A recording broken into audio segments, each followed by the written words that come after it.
All right, welcome to technical session number 9. We're going to be talking about assisting clients using friendly communication.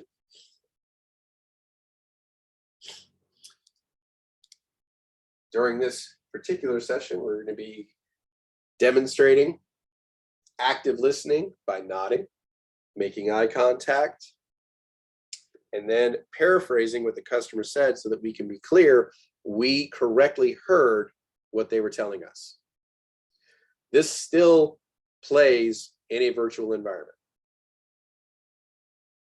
because many times if you're doing tech support, it may initiate with a text chat, but it may quickly evolve into a video conference like this.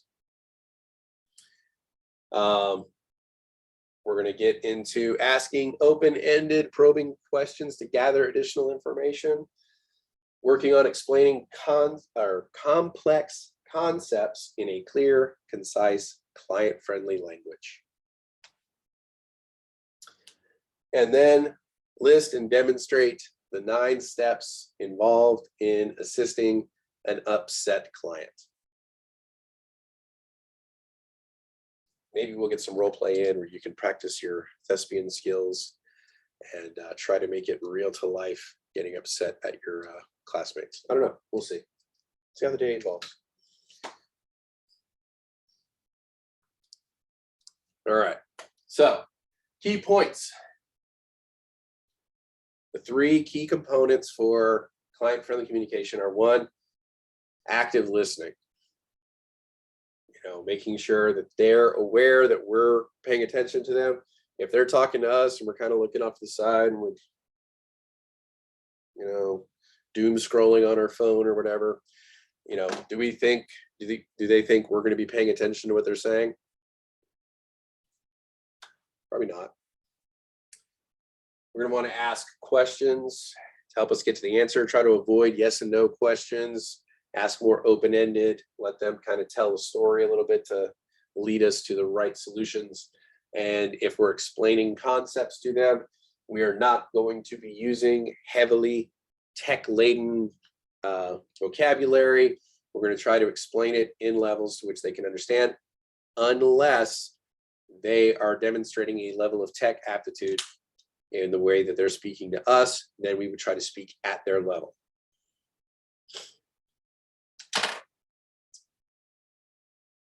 All right.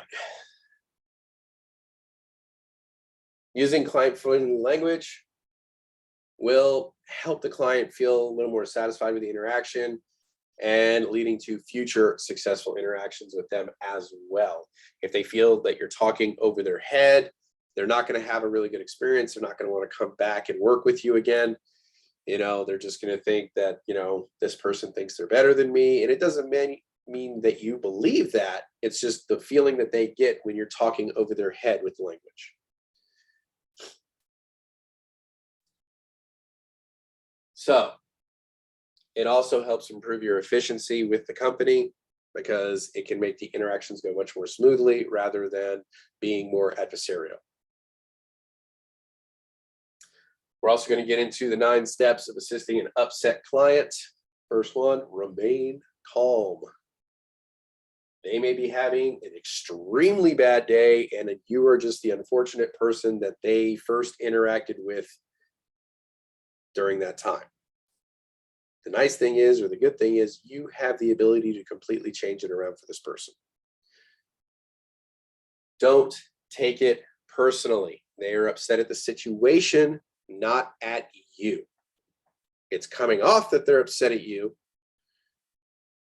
but predominantly they're upset at the situation they currently find themselves in, not you personally.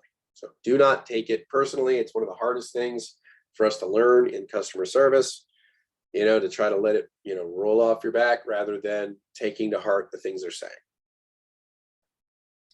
Use your listening skills, active listening. We'll talk about that here in a few moments.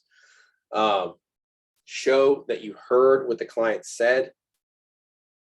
Like, sorry you're feeling this way. Wow, that seems like a really, horrible way to start your day. Let's see what we can do to try to help you from here. Express sympathy. apologize gracefully, try to find a solution. Unfortunately, there is not always a solution that can be found or one that is reasonable. And then you would start that solution in motion and communicate your appreciation to the customer. Thank you for your patience. I appreciate you letting us help you out with this problem. Is there anything else we can do for you? That kind of thing.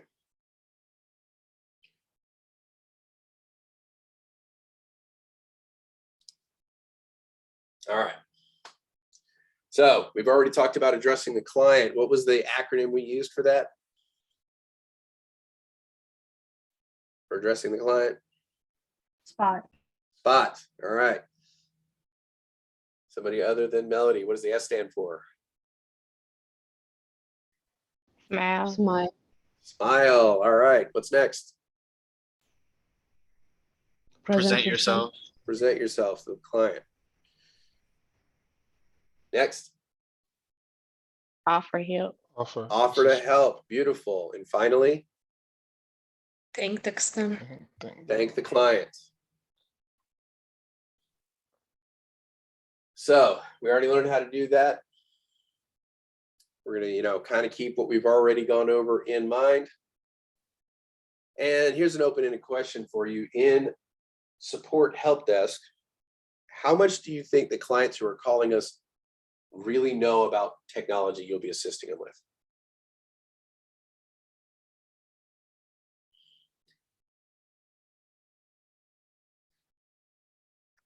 Not a whole lot. Don't know what percentage to give it at. Not a whole lot. 50-50. None. A little bit amount. Every now and again, you'll get somebody who knows a whole lot. Little to none, 50%, little. Okay.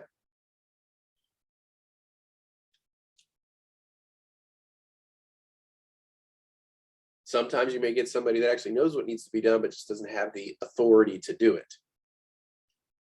So they may be calling you for administrative access to be able to get something done, in which case you need to determine if you should do what they need you to do, because they may not have that access for a reason. So, yeah. So little to none, maybe, a little bit. So varying levels, but it usually will be the mid to low range you'll be dealing with in the tech support field, especially in first tier. It's likely you're going to have a better grip of technology than they do.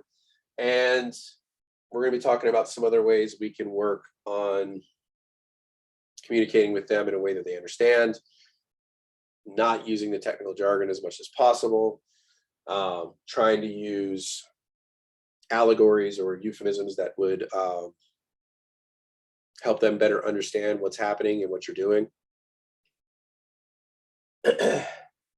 Make sure, even if you are dealing with upset clients, you need to keep your cool. Because I will tell you this right now, the one time you lose your cool is going to be the time that your manager walks by. I can tell you for a fact this happened to me. I was known as being one of the calmest, cool-headed people in my department at my last company. I had a driver call in who was just bent on berating me constantly. It was just a constant barrage. I couldn't even get his identification number to figure out who he was, to figure out what his problem was or anything. So after 5 minutes on the phone, I finally snapped and raised my voice and responded in an unpleasant manner. And it just so happened that an assistant to one of the directors of the company was walking by my office at that point, who promptly called the CFO of the company and told him that we were berating drivers on the phone in our office. And in less than 5 minutes, the CFO called my boss. It happened that quick.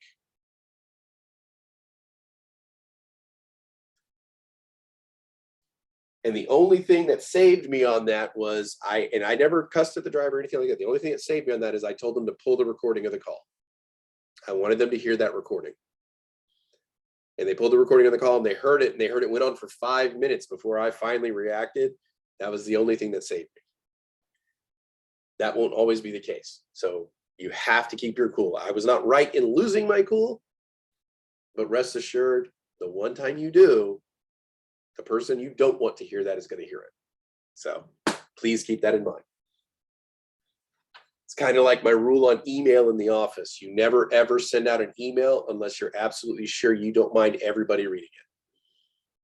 Because rest assured, the one time you do, the person who follows you is going to click reply all and blast it out to the whole company. I've seen it happen so many times. So never send a communication out in the office or in a business setting that you do not mind everybody reading.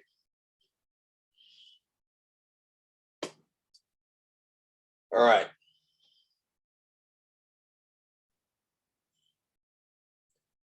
So give me an example that you can think of why somebody might interact with you as an IT professional already upset. Like they're already worked up, already angry, and they're just starting an interaction with you. What might have happened prior to that? They just don't understand. So they just don't understand what's going on with their computer. They're just frustrated. Okay, I like that, Tomas. Somebody may Vale. have. What was that, Greg? Oh, sorry, I said got it. No, they may have called already. And they've gone through this process or trying to solve the problem with somebody else, and Okay. this is their third time calling back. Been on hold long time, all that good stuff. Long wait times. You're not the first person they talk to. Great answers. Golly, did you have another one? No, that's what I was gonna say too. Okay. Previously bad experience, like maybe they've had to call you before in the past, and just the mere thought of having to pick up the phone and call you got their hackles up. They're just like, oh. We had a IT group at my first company I worked at. They called themselves ATG, the Advanced Technology Group. They were so bad at their job, the rest of the company literally called them RTG, which was Remedial Technology Group. That was what we called them. It was so horrible when we had to contact them because problems never got resolved. We usually had to figure it out ourselves. And so if ever you were to put in a position where you had to call them, it was just like,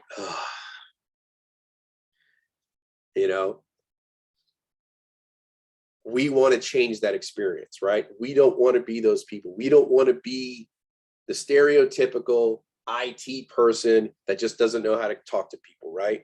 That's why we're here. Many of us have a background in some other form of customer service. So that is a wonderful soft skill we can now translate into the IT field and bring that wonderful experience with us rather than somebody who came up really knowing computers, but not really good at working with people.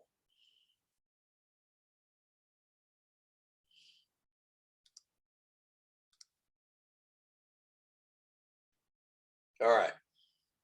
So when you're on the job, you're going to be working with many different kinds of people.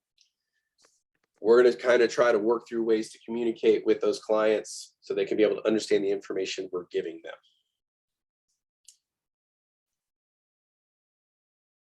We want to try to ensure that every client we work with has the best experience possible. Even if we are not able to solve their problem, if we can effectively communicate with them, work through the problems with them, and effectively let them know, here's what's happening, here's what we are able to do. A lot of times they'll still will have at least a good experience with us, even though the problem may not get solved.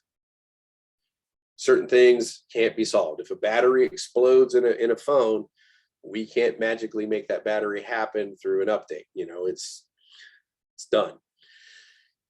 So some things cannot be solved that way, but we can at least help them with that experience and or get them a replacement or get them up and running. All right. Oh, we already did this. So remember SPOT, smile, present yourself, offer to help, thank the client. Even if you're on the phone and they can't see your face, your voice pitch changes when you smile. You can tell when somebody's smiling on the phone. I'm sure you've experienced this with friends or family. You know when they're smiling. So when you pick up the phone and, to talk to somebody, smile. It shows in your voice.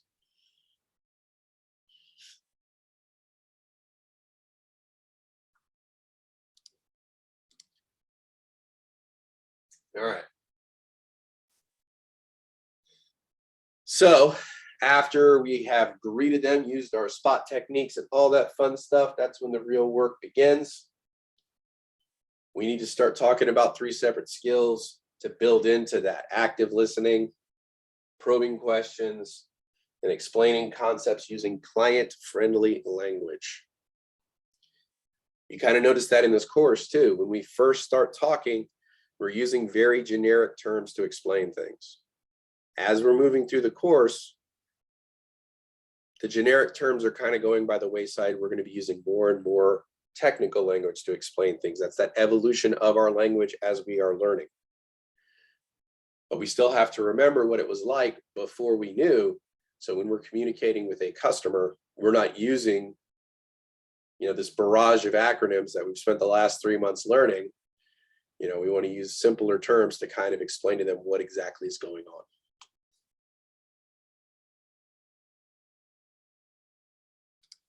All right. So we're going to start by talking about active listening. So what I'm going to do is I'm going to give you a set of directions. This is where you're going to pull out your paper and your pencil. I'm going to give you a set of directions. Please follow the directions.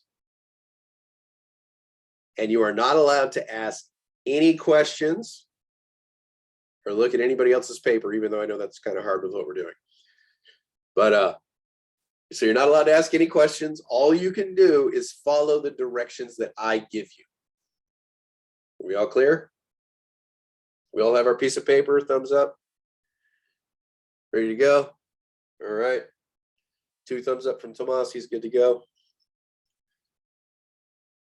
All right, here we go. So, step 1 on your piece of paper, I want you to draw a circle.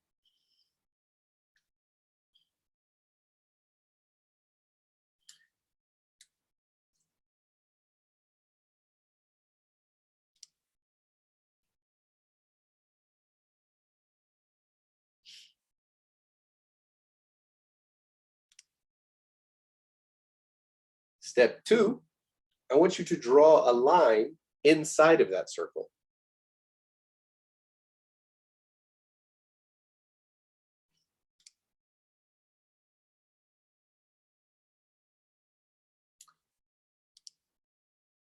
Next, I want you to draw 2 dots in that circle.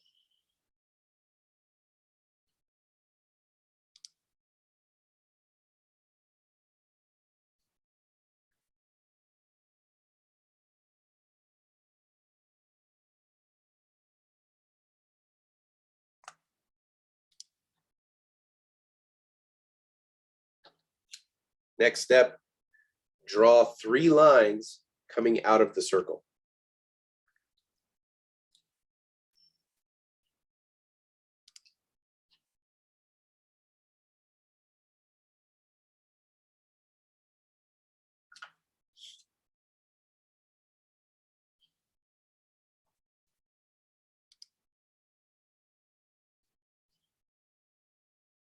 Now, I want you to draw another circle next to the first one, slightly overlapping it.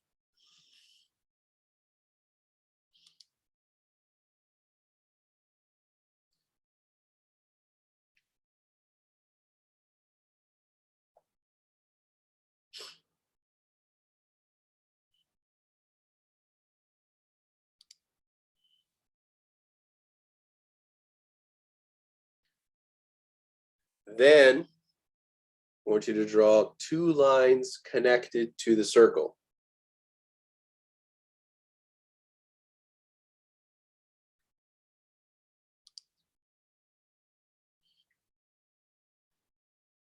Can you repeat that one, please? Draw 2 lines connected to the circle. That is the only question I will allow.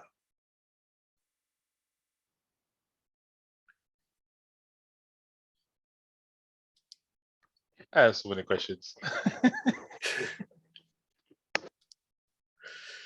Next, you're going to draw two small lines connected to the first two lines that you have already drawn.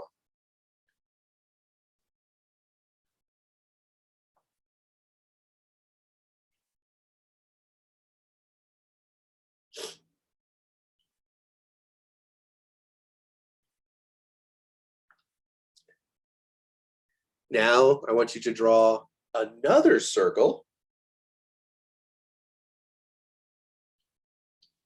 next to the second one that you drew, slightly overlapping it.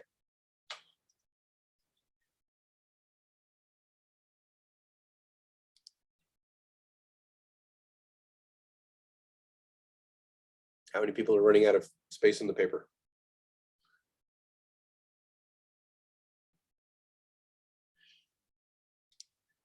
All right, almost done. And then we're going to draw another circle next to the third one we drew, slightly overlapping.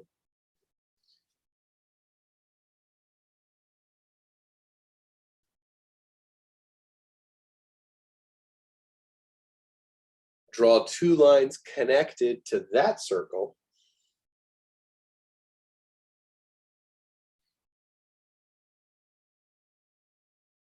And finally, two small lines connected to the first two lines we already drew.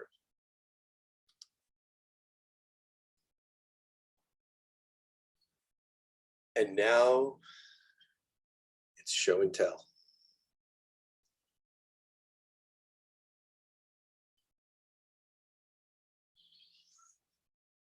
All right, Joyce, that is an interesting picture you got there. I like that.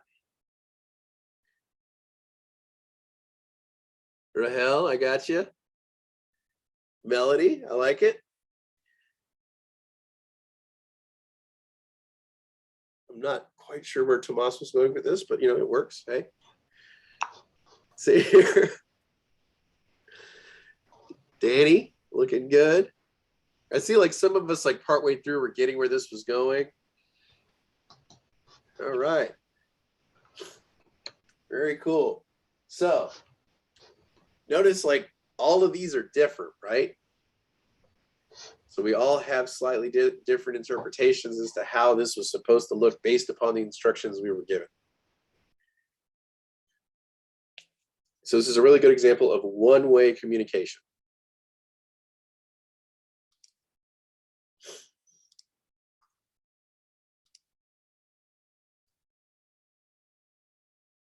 So what was that like for you guys?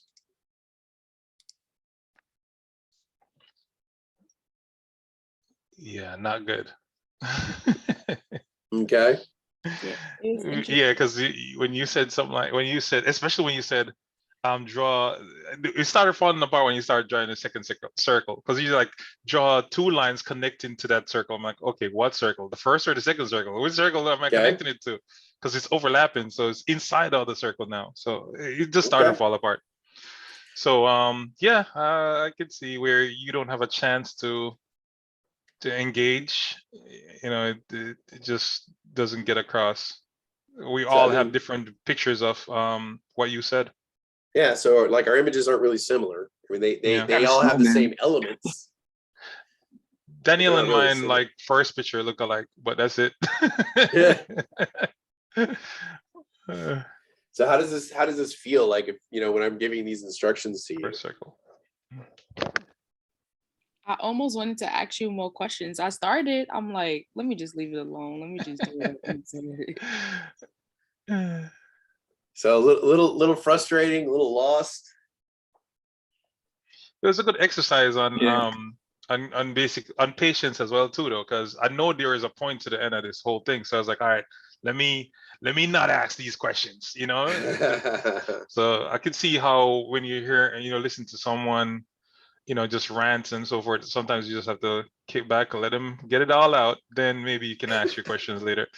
Yeah. Just let him do his thing, and then we Yeah. can get to the real meat of this. So, I got you.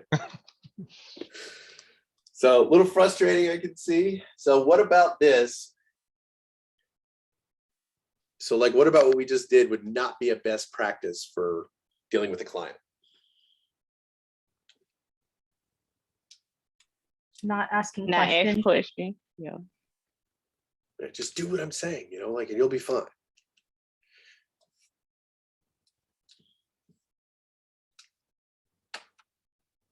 So if you're not getting any feedback, you don't know what they're experiencing. You don't know if they understand exactly what you're saying. This is why I keep asking you guys, like, how are we feeling? Are we overwhelmed, underwhelmed? Like, I honestly want that opinion from you guys, because I want to know how I need to make adjustments as I'm moving forward. If I'm not giving y'all enough work, I need to know. Mr. Kelly, that's never going to be the case. It's never going to be the case.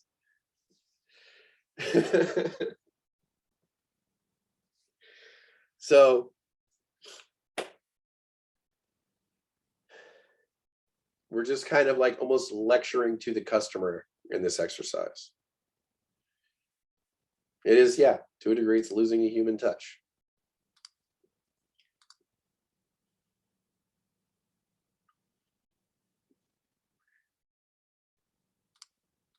So, active listening. When you're dealing with friends or family members, or even when you're dealing with a business, or you go in to talk to a salesperson, how do you know when they're listening to you? What are some of the things that you look for to know if somebody's paying attention or listening? I know for me, it's the head nodding. Just make Head nodding, Eye contact, Eye eye contact. contact. Okay, like acknowledgement. excellent.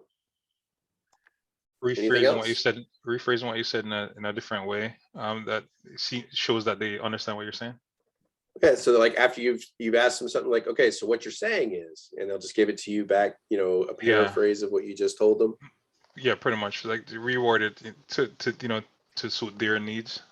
Okay. Can you expand a little bit, Yuki, on body language?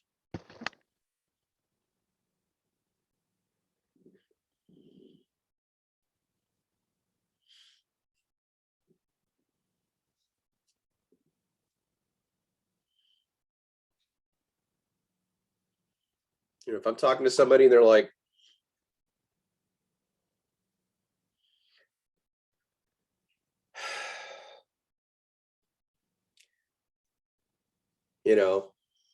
versus, somebody just, hands behind their back, their posture is more open. It's very different positioning, right? So it's more of a closed off body language versus an open body language.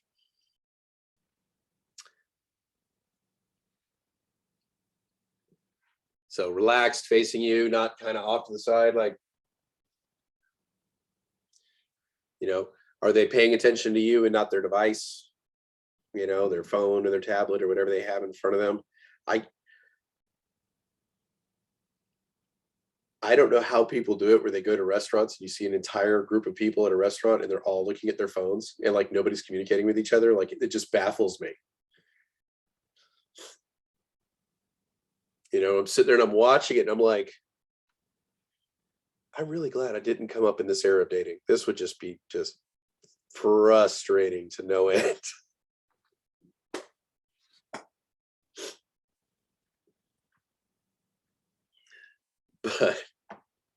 But I see it all the time, and I'll see groups of friends out, and then you just see like one or two laugh because like they got a meme on their phone and be like, hee hee, or just something like that. They're not really, it's just quiet. I mean, it's kind of nice. You can go into restaurants and it's quiet, but then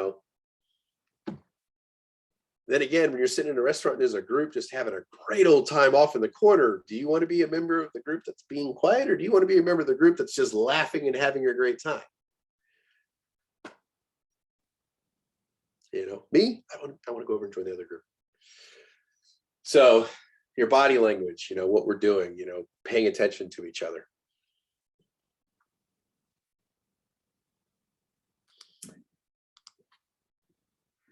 So, active listening, paying attention, taking notes.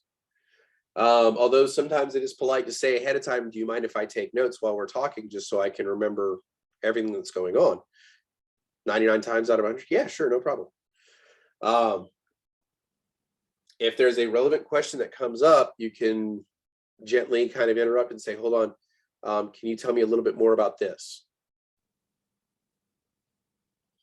That's very different than going, yeah, I got it, and just kind of cutting them off. But no, if you have a relevant question for that moment, kind of just interjecting, be like, hold on, can we talk about this a little bit more? This sounds important. Try to read a little bit between the lines.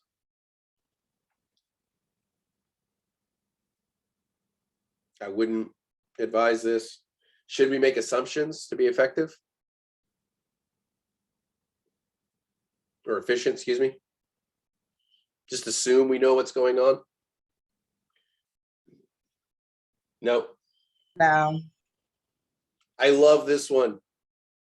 Finishing each other's sentences, so that we can make it look like we're really in sync with each other.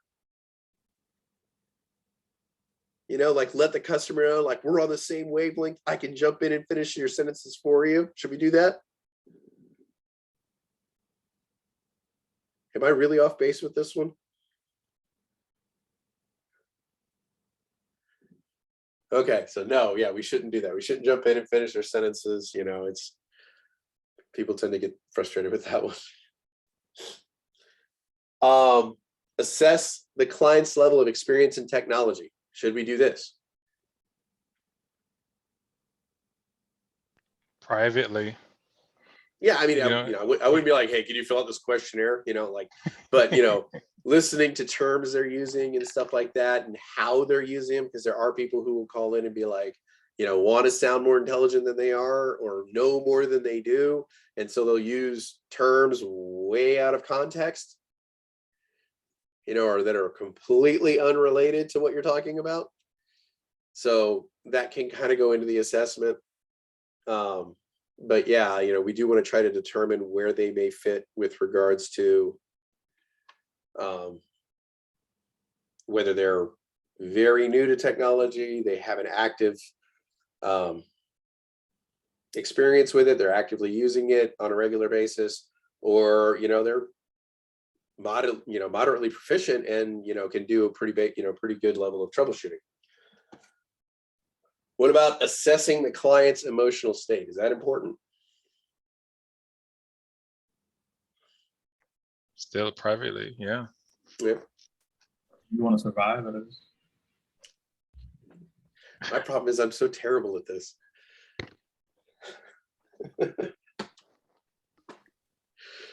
This is literally like one of my worst things is assessing people's emotional state. Listen for unspoken requests.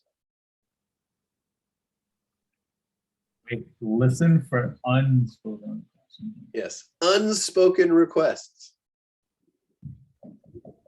You said my computer is slow. I heard, please format my hard drive.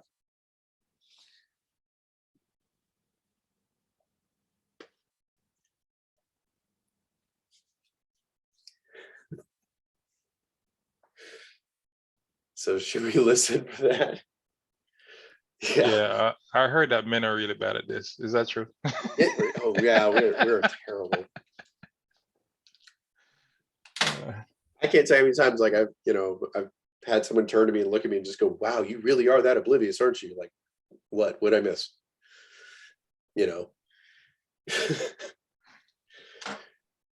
So yeah, we don't want to try to read too much into what they're saying. And there's a saying that you'll hear us repeat quite often, which is don't gold plate it. If you're asked to do a specific thing, you do that specific thing. You don't go, hey, they may want me to do this and this and this and this because it makes the user experience more fun. You're wasting your time, you're potentially wasting theirs and costing more money. We don't gold plate it. We do what we're asked to do, what we need to be done. Then we leave it there. That is especially important for the exam. When they ask you to do something, you only do what they ask. You don't sit there and go, oh, well, I normally turn the security on when I'm setting up a router anyway. If they didn't ask you to do it, don't do it. You may ask them, hey, is this something you want on? But do not assume and just go do it. Should we paraphrase what the client has said? Yes, Greg. Actually, you're speaking to a question I had before. You said don't gold plate it, don't do more than you're asked. But will they ever ask you based on best practices? Do this one task, right? So they're suggesting to you that I'm asking you to do this one thing, but based on best practices, you should do these other things before you do this thing or after you do this thing. That would never happen. For A+, less likely, but the best practices may be, along the lines of what are your steps for removing malware? What are the, so like troubleshooting. So that's where you will get into best practices. And then there is a very specific set of things you will be doing.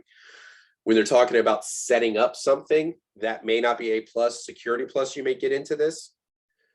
But also when you start getting into security plus, you're dealing with situations where it's like, you're asked a question, you're given 4 answers, all 4 answers are correct, and you need to pick which one is most correct. Yeah. Okay. That's so. Yeah. So there is that. But yeah, best practices usually they tend to lean more into the things where we already know the specific setups that we're going to be doing. So I wouldn't worry about that overly much outside of, like I said, malware remediation, troubleshooting, and a couple other things that we'll get into. Okay, thank you. Mm-hmm. No, I like the question though. All right. So what do we mean when we say paraphrase? I know we've talked about it briefly, but what exactly do we mean when we say this? What's a paraphrase? Just repeat what the client said in your own way. So reword it, give them back what they gave you. Okay. Anybody else?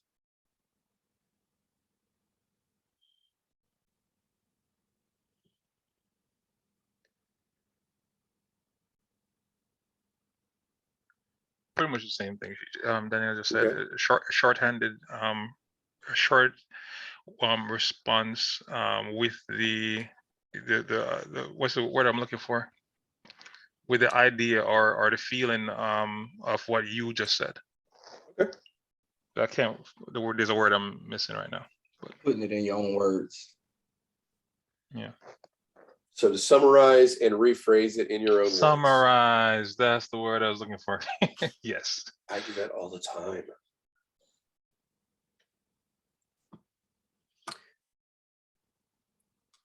All right. So very good.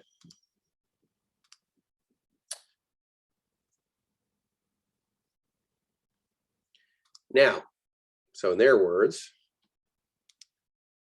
let's see here.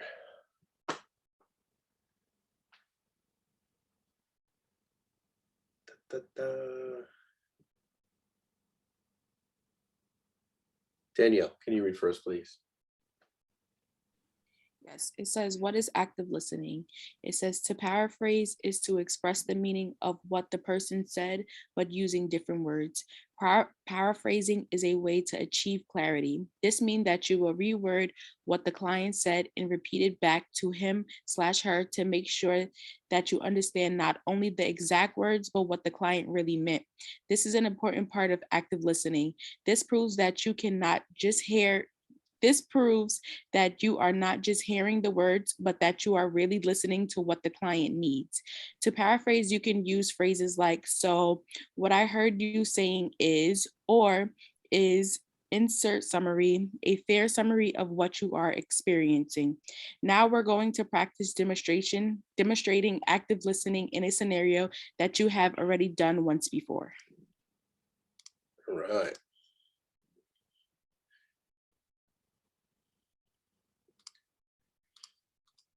So now, take out a piece of paper again. Get to draw one more time. Now I'm going to give you a set of directions. And it's going to be the same directions I gave you before, except this time you should kind of look up, pay attention, take notes if you want to, ask questions. Try to read between the lines a little bit, see what I'm giving you. And I will also try to show good active listening skills, paying attention to you as well. And if we both show active listening, this might be a much easier process or make a lot more sense at the end. Are there any questions? Any at all? Are we ready? All right.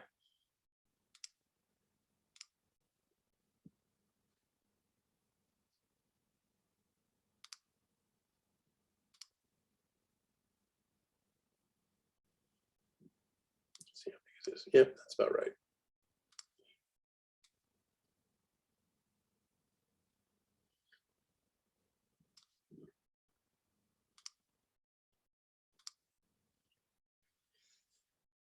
Okay, so first question or first step, draw a circle.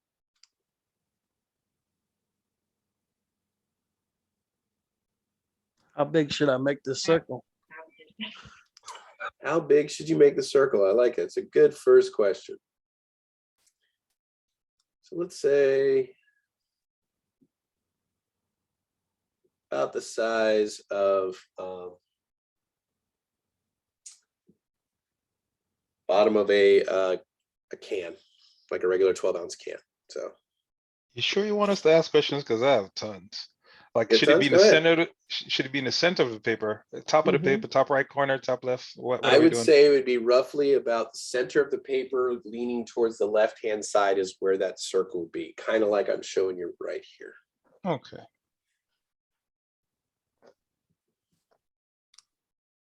You're not off the hook yet, though. Just so you know. I'm not out of the woods yet.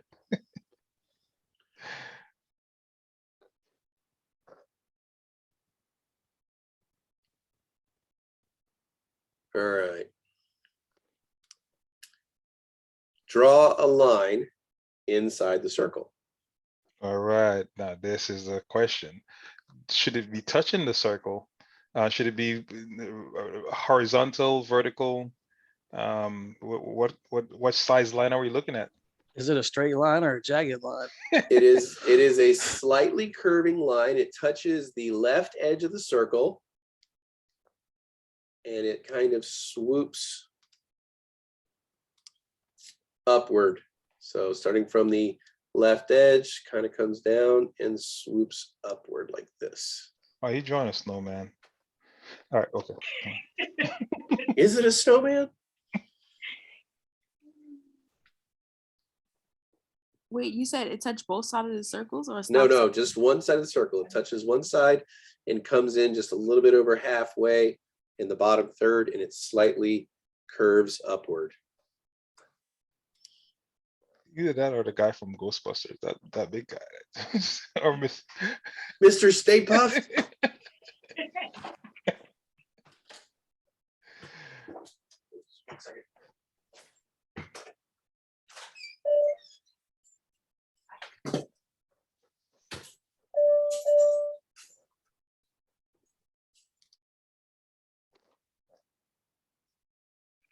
All right, next, we draw 2 dots inside the circle. We're inside the circle. Where inside the circle? One close together. Yeah, they are kind of close together. So both of them are directly above the curved line we just did. And they are next to each other, not on top of each other. So kind of like that. So 2 dots right next to each other. Like a smiley face kind of a thing. Looking like that, a little bit like a smiley face.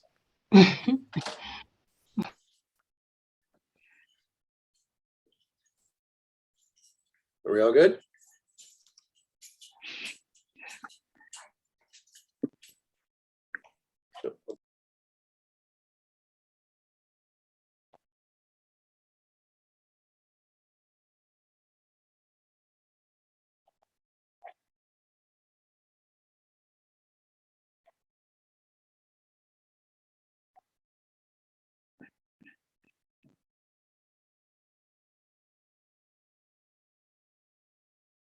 All right, step number 4, draw 2 lines that come out of the circle.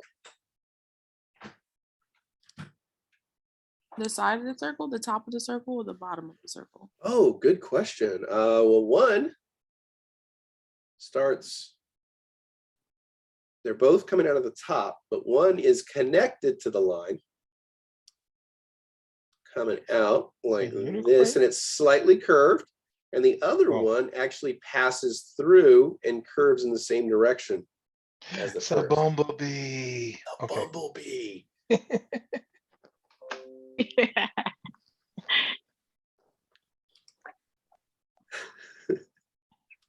I think it's a caterpillar, but you know, I wouldn't have guessed this the first time. Same directions, right? I Right. really thought it was a snowman the first time. I was like, oh, You really this thought it was is- a snowman? Yeah. And then I was like, well, Okay. but where's the nose? Where's the carrot? You know, I thought it was the 2 lines touching each other or something like that. Okay.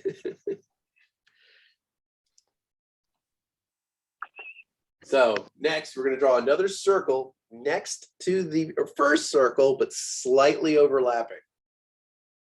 But is that on the left? I mean, the right side, or is it under, or is it like directly next to It's a it? caterpillar. I would say it is directly to the right. Is it the same size? Yeah, Good there question. It is Slightly larger? slightly smaller. Smaller. Slightly Hmm. smaller, yes. Big headed caterpillar.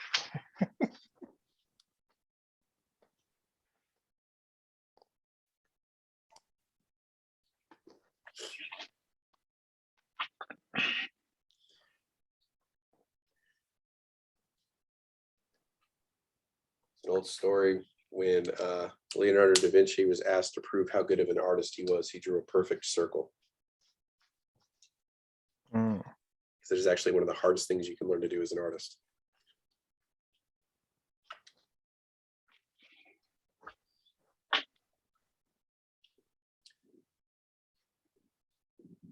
Are you trying to deflect from your bad circle? No, I was trying to accentuate I'm it. just joking. I'm just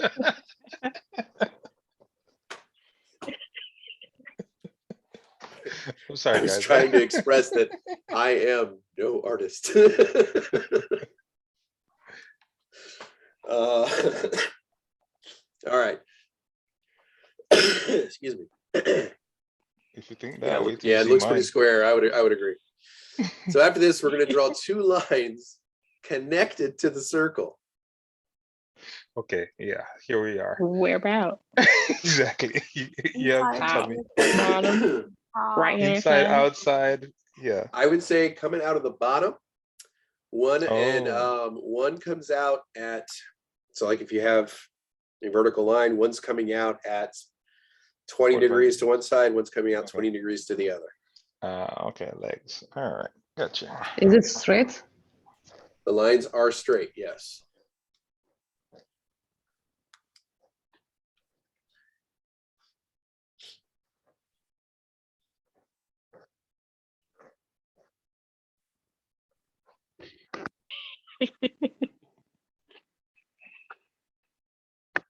I have a stylus, I thought I Oscar, but knew. it makes it worse.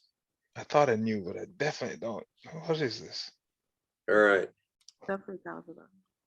So now we're going to draw 2 more lines connected to the first two lines that we drew, two smaller lines. Which two small? The bottom, the top one. The two bottom ones here.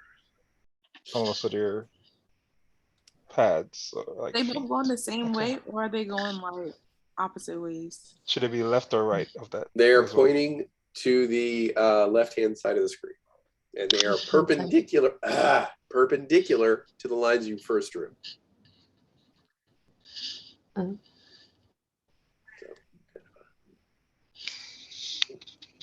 perfectly horizontal, maybe. Okay. There's a leg. Are these lines the same length or longer? They are smaller than the lines you first drew, but they're the same length compared to each other.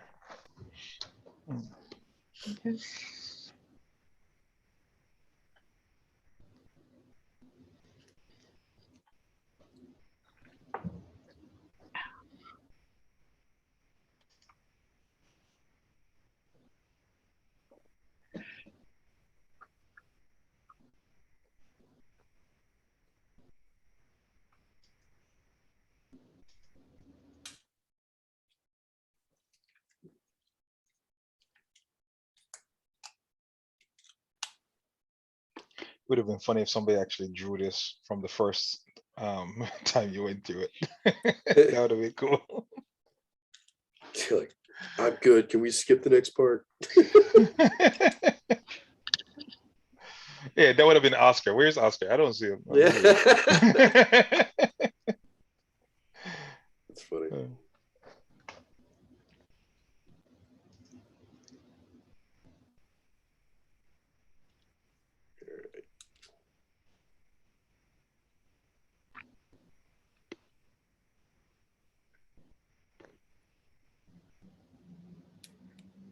All right, now we're going to draw another circle next to the second one we drew, slightly overlapping. Big or small? The same size as the second circle. To the right, I'm assuming. Yeah, to the right. Don't make assumptions. Yeah, so to the right, slightly overlapping.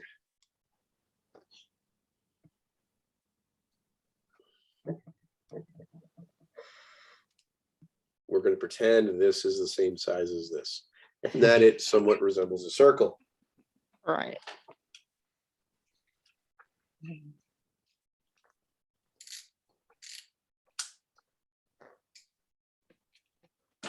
All right. We all good? Any questions?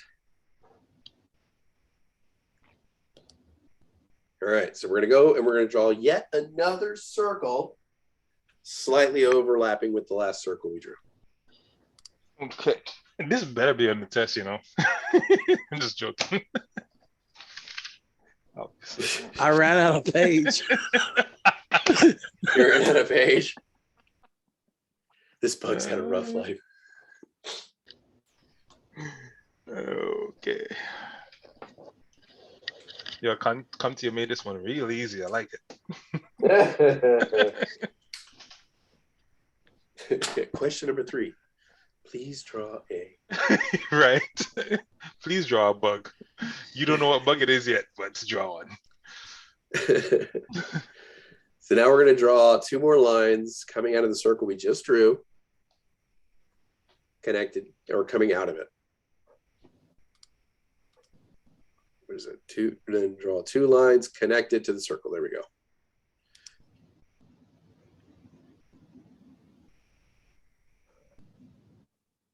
Is it in the last? None of the above.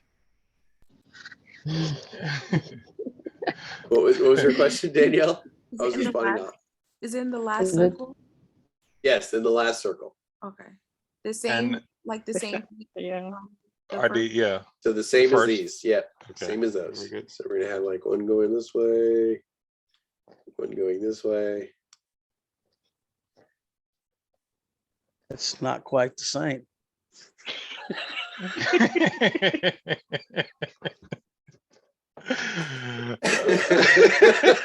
Steve got you on that one. Yeah, that is true. That is true. All right, all right.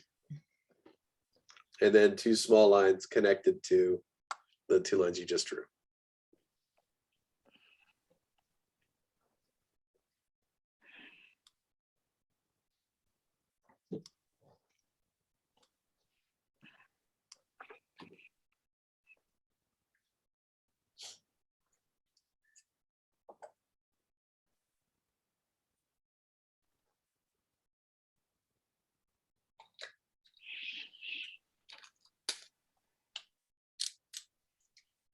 All right. Show and tell. That's it? No tail, nothing? No tail. There you go. Oh, There's some slight Okay. variations there, but it looks like we're all pretty much on the same page, right? I can't show mine. It won't. Yeah, hold it in front of your body, because what it does is it automatically morphs it into the background. There you go. There we go. Oh, I Yep. see. There you go. Mm. So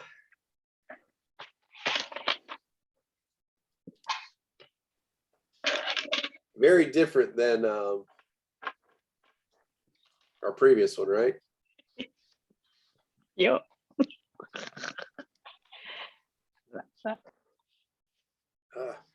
I think it would have been more fun if you actually didn't have yours on the screen. I would have loved to see, like, if we could follow, like ask all the questions.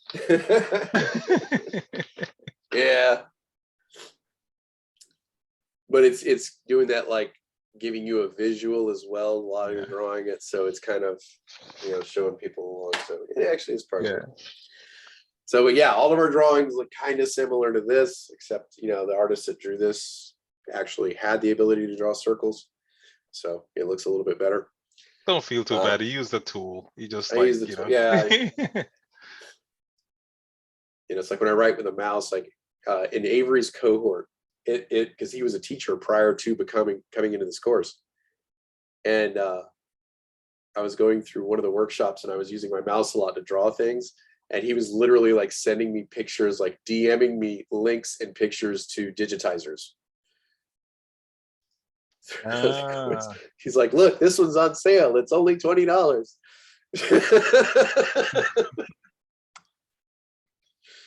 So,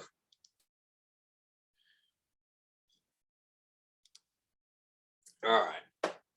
So kind of lets us know, that active listening, we're asking questions. Don't make assumptions, or, obviously complete their sentences, Instead of making these assumptions, ask some probing questions and let them turn and talk. What do we mean when we're saying asking a probing question? What exactly do we mean when we say this?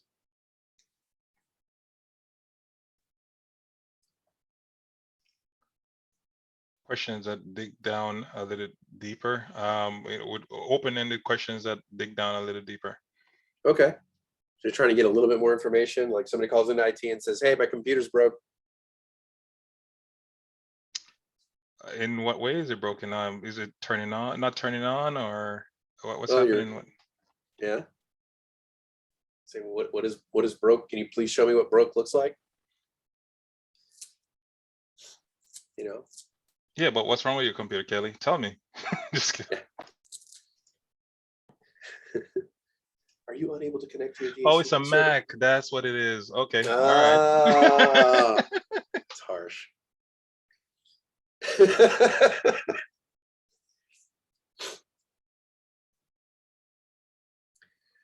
So yeah, we're trying to ask open-ended questions that are trying to draw out more information from the person we're talking to.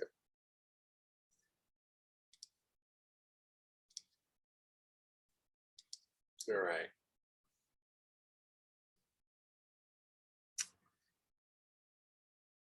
See here. Bernard, can you read for us, please, sir?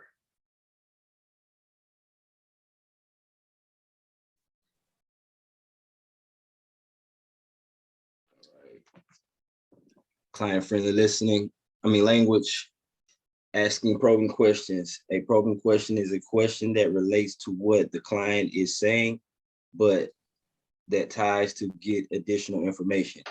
It is asking for more specific detail to get a better and fuller picture of the issue. Asking good questions is a key to communicating in a client-friendly manner. By asking the right questions, you can improve communication by getting better information and building stronger relationships.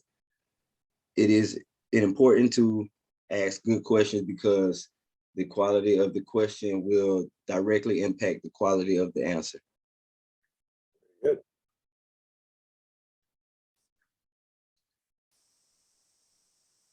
So if you're asking pretty weak generic questions, you're not really going to get to the answers you need. Or it may take you a lot longer to get there.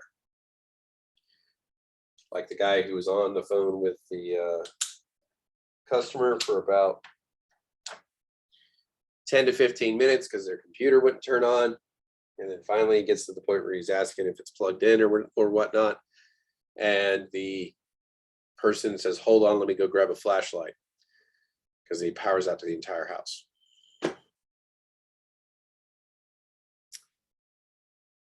Simple probing questions like, was it working before? What has changed?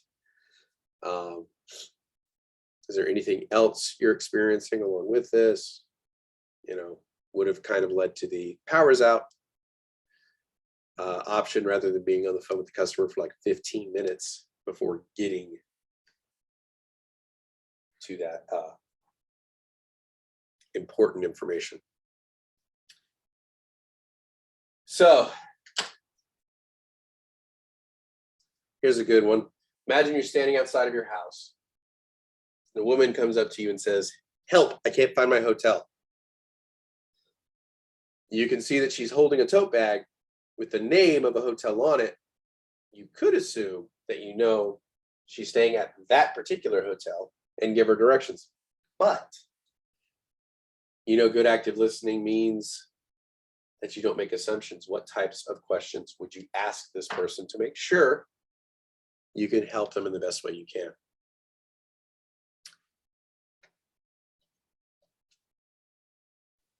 What hotel were you staying at? What hotel were you staying at? The hotel on this block?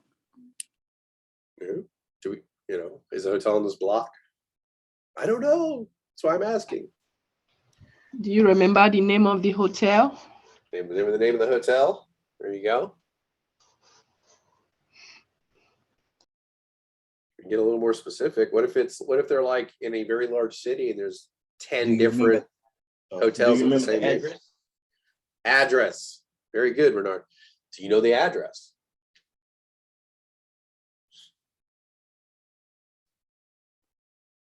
You know where it's located. So we can get a little bit more probing and ask some questions. Because if you're saying like, oh, I'm staying at the Marriott, if you're in some cities, there may be 20 Marriotts. So we may need to isolate it down just a little bit more.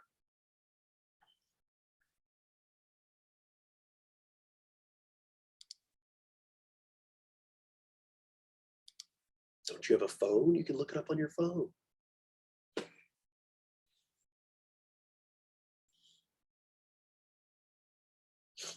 All right. So when you're talking with a client, you're trying to get as much information as possible to help the person with the problem they're experiencing.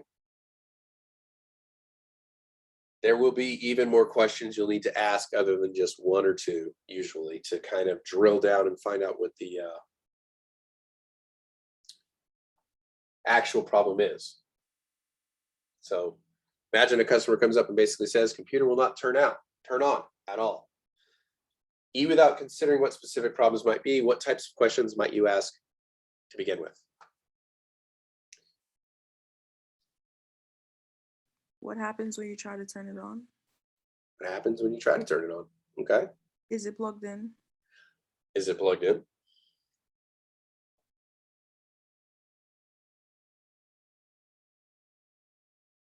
When was the last time it was working? When was the last time it was working? That's a great question. Is the monitor turned on? Because the computer may be on, but the monitor may not, so they don't realize that the computer's going on. That's a good one.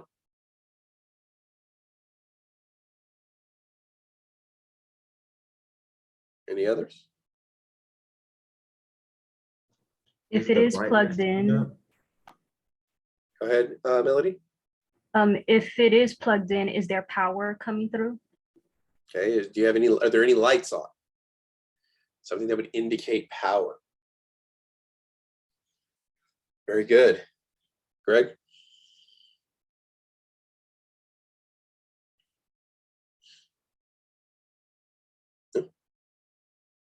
I'm sorry, was I unmuted? You were muted before. Oh, okay. You were asking me what other questions will I ask? I thought you were trying to answer one because I heard you chime in just a little bit before. Oh, no, sorry. I stepped away. I just, yeah, No sorry worries. about that. But I am listening, and I would ask all those same questions, you know? Uh-huh. I believe you 100%. Sorry, what'd you say? I was ignoring you. Oh,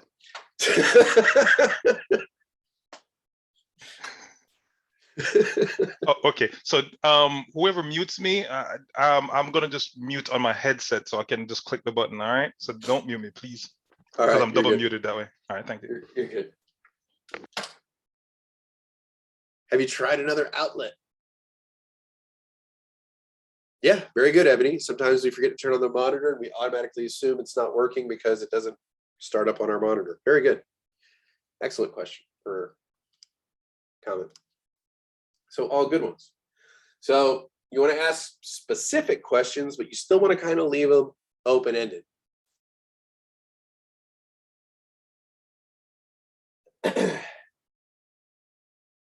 So, and as you learn information from your open-ended questions, your questions can become specifically more targeted, drilling down, getting you towards those final answers that you needed. You know, so like, okay, you've tried rebooting. What happened after you did that? What did you do when you tried installing the update? What did it do?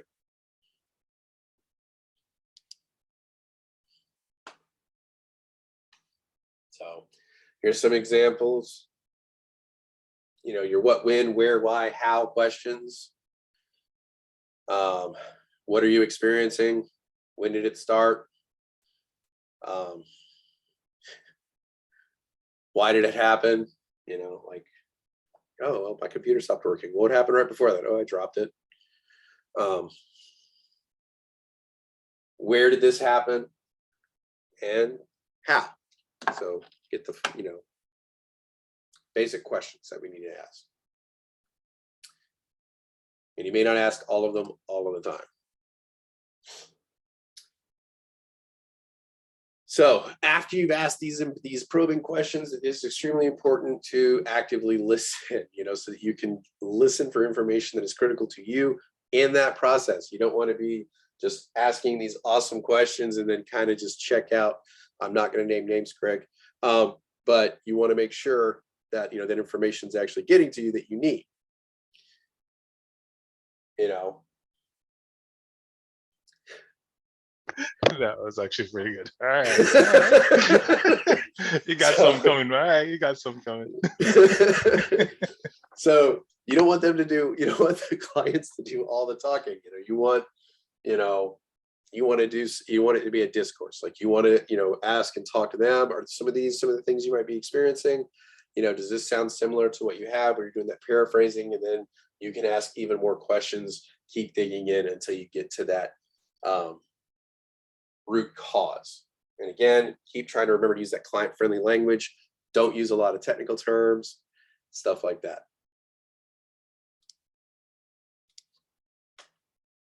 All right.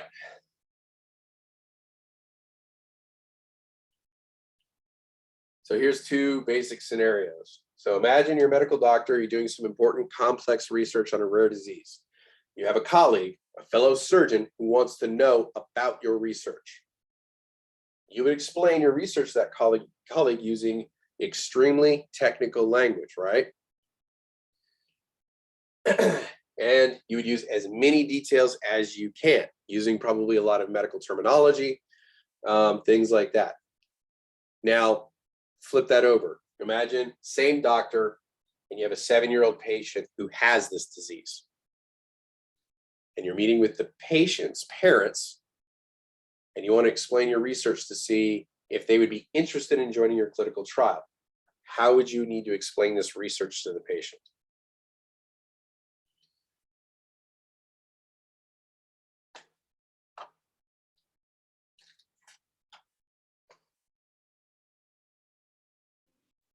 Anybody? What easy language that they can follow. Okay, simplifying the language.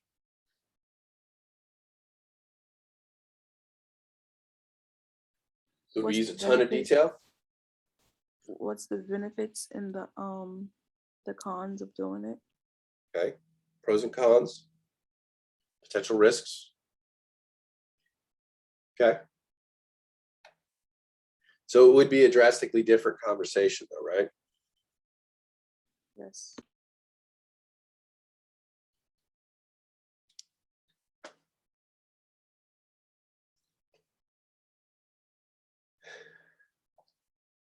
So when you're speaking with colleagues, remember we said there's like 3 different types of language we use. We're going to use one type of language with our colleagues. We're going to use one type with our managers, and we're essentially going to use one type with our customers. You know, our vocabulary, terminologies, all that stuff is going to change depending on who we're speaking with and what emphasis we put on certain things. So doctor speaking to another doctor, as many terms and details as you possibly can. It actually would probably be a much more brief conversation because they're able to use much, broader medical terms that are going to cover a lot more information. When they're speaking with a client, they're going to have to explain a lot of this stuff, which you are not going to have to with a colleague. So when you're speaking with a client, you need to explain concepts in easy to understand ways, maybe use analogies or examples that make a little more sense to them, using language that is much more understandable to the average person, and making sure that they understand what you are saying, and at least to a degree are understanding the concepts you're getting across.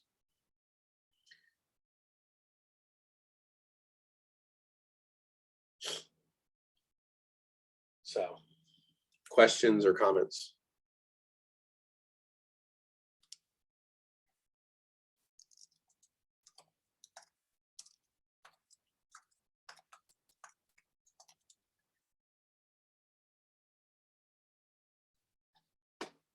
All right.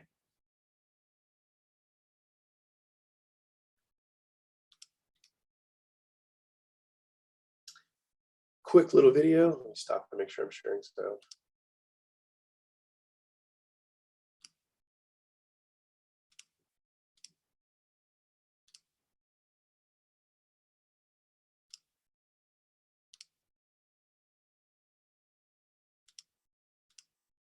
All right. When I start, please give me a thumbs up if you can hear audio.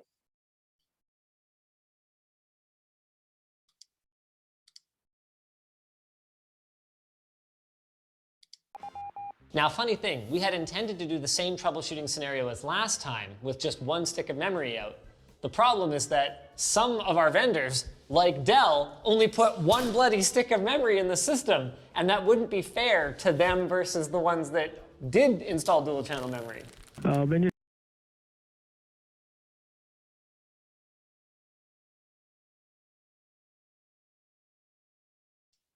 Calling Dell, how do we think their tech support will do? Man, got a lot of positive thinkers out there.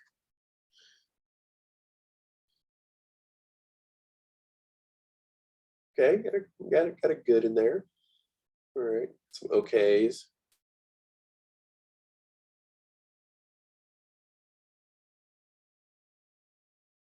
Nobody thinks amazing. Some of you might have had Dells. When you start the computer, do you at least see the Dell logo, ma'am? I mean, she did just tell him that the screen doesn't go on, so how would she see a Dell logo? I do see the Dell logo. Oh, No, Sarah, that's the wrong Dell logo. Oh, okay, that's not. Oh no. Sorry, I thought you meant the Dell monitor on the PC. I actually don't see the Dell monitor or the Dell logo on the monitor. I mean, look, it's his job to help people like that. Yeah. Unplug the power cord from the back of the computer tower. Okay, we're 6.5 minutes in. We have an unplugged computer. Please press and hold the power button on the tower for 1 minute of time without the power cable. I'll let you know when to release it. She's still holding Oh my God, she's been holding it for 2 minutes. Yeah. Okay, here we go. Plugs it in.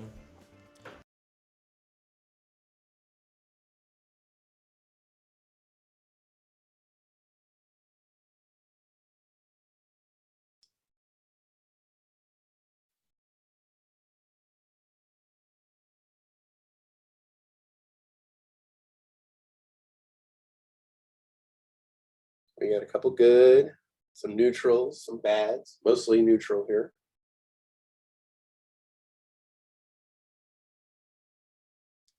So you can see on this Dell, it actually uses an LED indicator for the BIOS error code.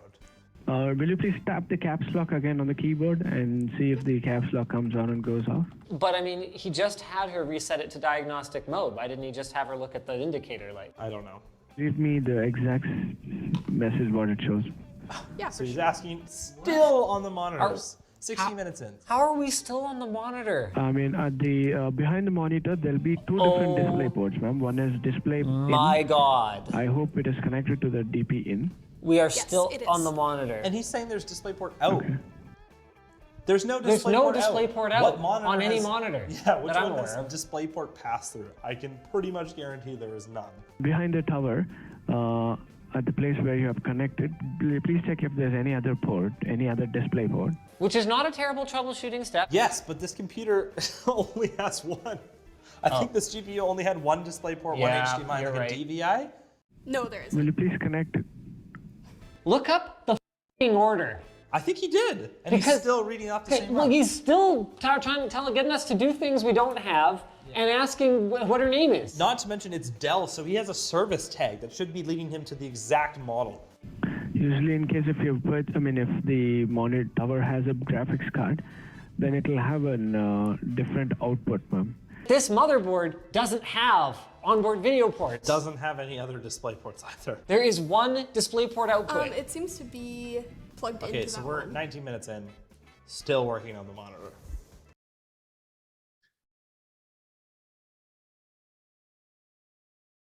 "20 minutes in, how do we think they feel?"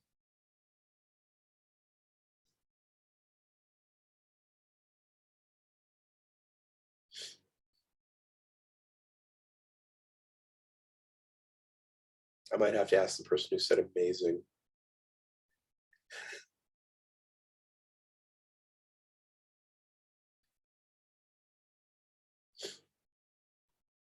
I think the guys reacting to the video are more mad than she is, though. True. I would Can agree. I just say for a moment that it is filling me with rage to see this error code flashing on the front of the tower the entire time we're sitting here?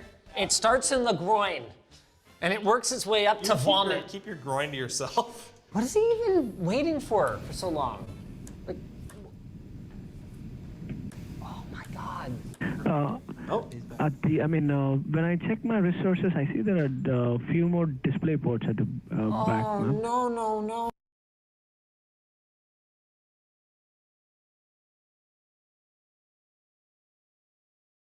So that quick little video. I'm not even sure what to say here. Okay. I've had extremely good customer service, like IT support, and I've had extremely bad. So like I've seen, I've been on both sides of that spectrum. One good thing though, positive thing about Dell, like their architecture side is really good. Like if you're dealing with them on a business level, like to order a lot of machines, they spec that stuff out really well. Servers and so forth, really good. If it wasn't for the military, though, they wouldn't exist at all. Mm. Because they were bankrupt. They were closing their doors. And then the government basically came in, the military was just like, yeah, how would you like Give to me all source those. all of our computers for us? And so like every computer for the military was Dell for like 15 years. And then they really turned around their customer service side.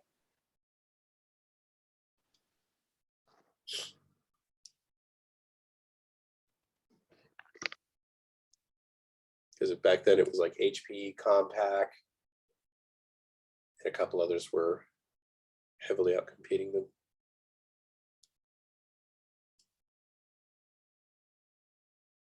I don't know if any of you guys remember e-machines. You guys remember those? Of course, man. They were like big for like a year. No, a couple of years, man. There's several versions of them out there. They have some old stuff and some new stuff, yeah.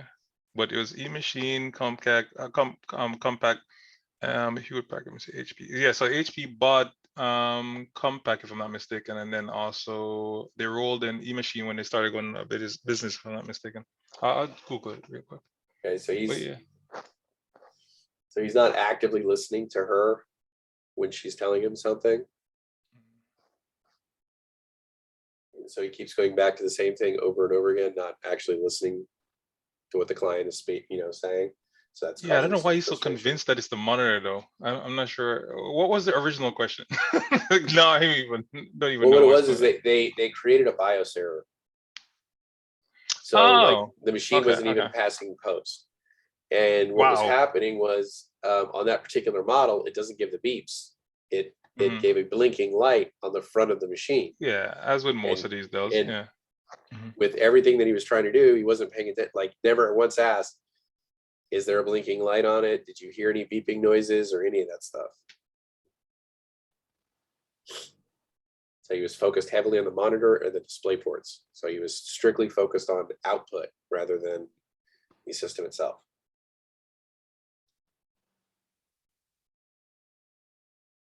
So just a quick little one. Get into it. So working with upset clients.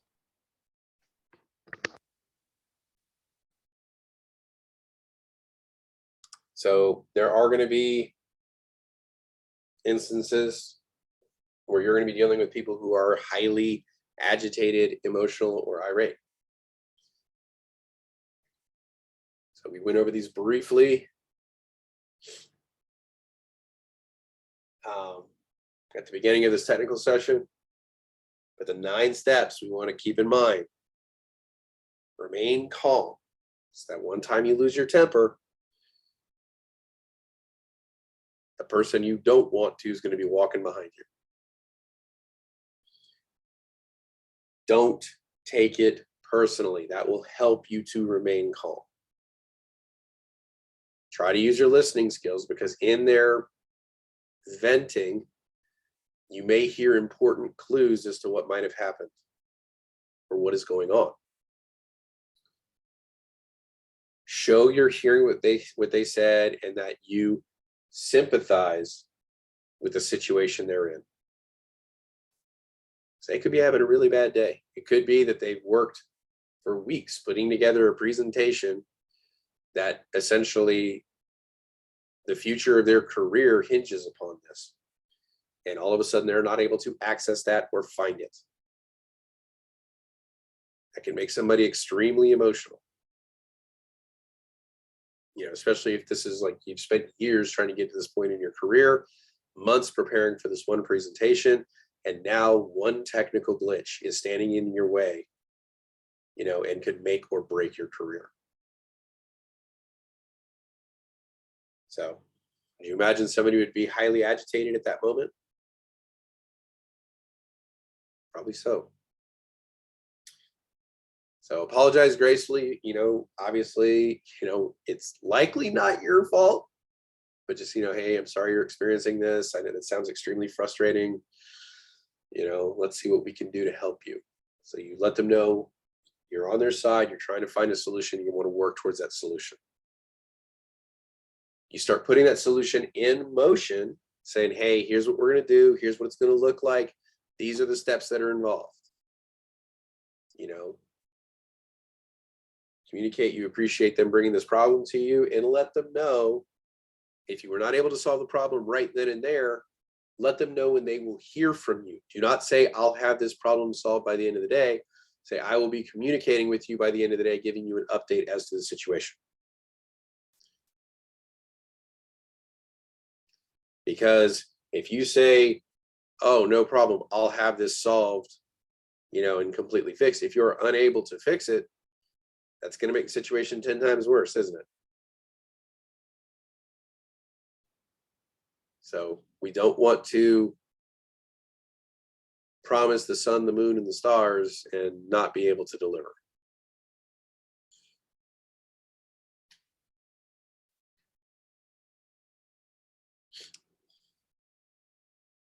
All right, so this kind of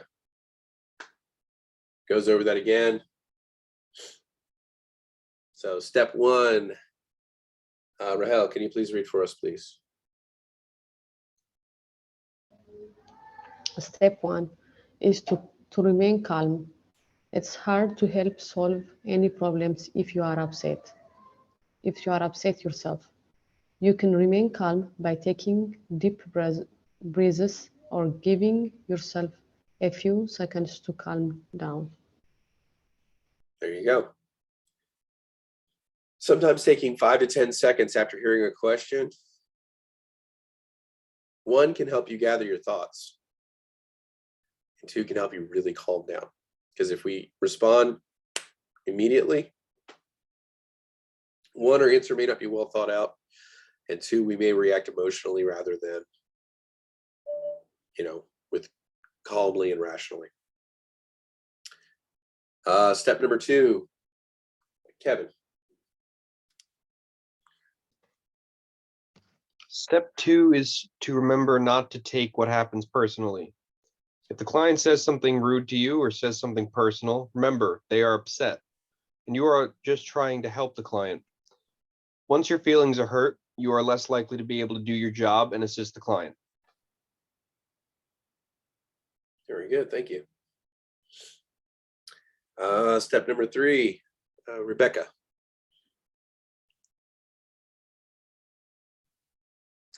Step number 3 is to say your listening skills. You let the client share their concerns in order to both better understand their concern and to show them you care about their problem. Also, this will help to make sure that you understand the full problem so that you don't try solutions that have already been tried. Very good.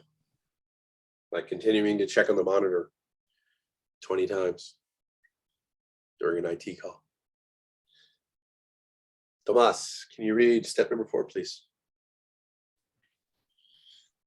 Say step number 4 is to show that you heard what the client said. You can restate their concern back to them and ask them if you understand their problem correctly, or ask them questions about their concern.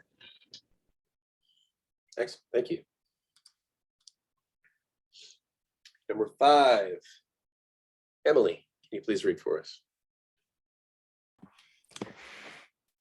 Step 5 is expressing sympathy. Remember, you don't want to blame anyone, but you can tell the client that you are very sorry for their situation. Issues with technology are stressful. You can tell them that it must be frustrating to be dealing with this and that you want to help them. Excellent, thank you. Dean, can you please read number 6 for us? Step 6 is to apologize gracefully. This means you want to genuinely tell the client you are sorry for their frustration and you are going to do everything you can to help them. Beautiful. Thank you. Jamari, can you read number 7 for us, please?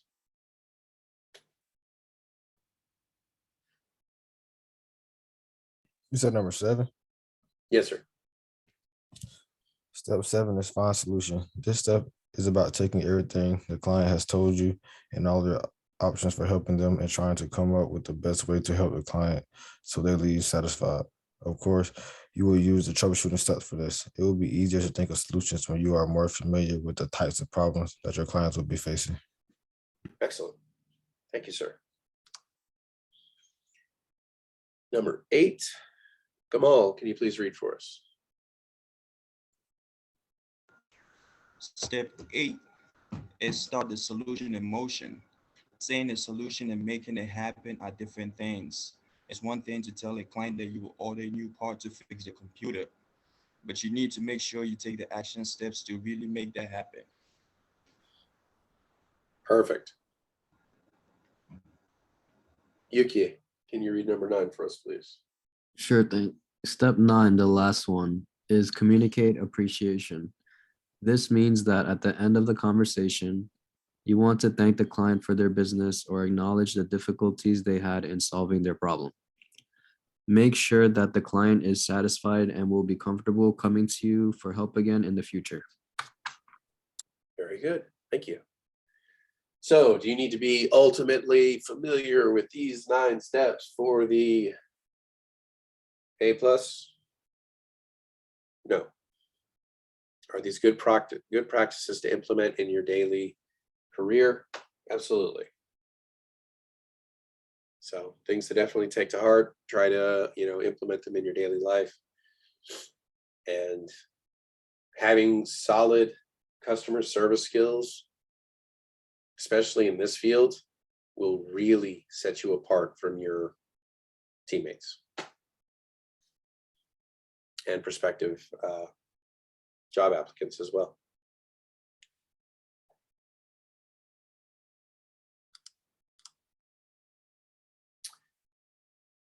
All right.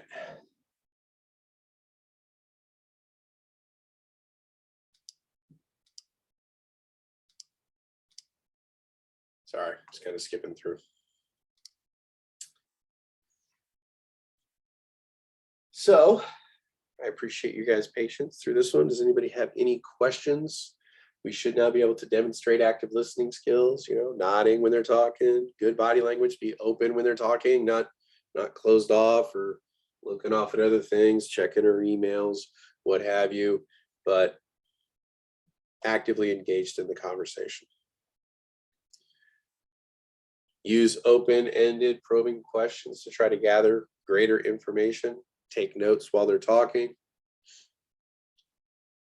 And then trying to explain complex concepts in clear, concise language so that the client can understand what it is you're saying.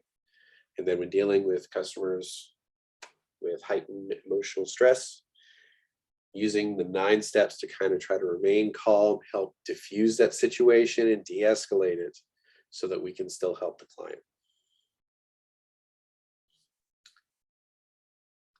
Comments, concerns, questions?